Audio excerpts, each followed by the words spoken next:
গফফার নামের দরজা খুলে দিলাম, আয় আমার গোলামের আয়। আমি সত্তার নামের দরজা খুলে দিলাম,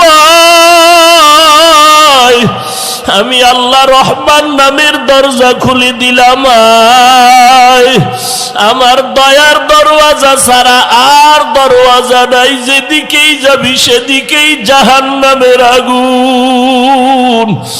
একটা সেকেন্ডের আগুনের গরম সহ্য করতে পারবি না রে গোলাম।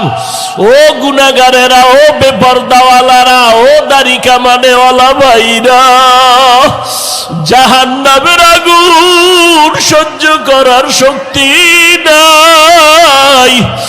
জমিন থেকে 9,30,00,000 মাইল উপরে সূর্য, এই সূর্যের গরম সইতে পারি না, কত গরম আর ঘাম। ওরে হাসর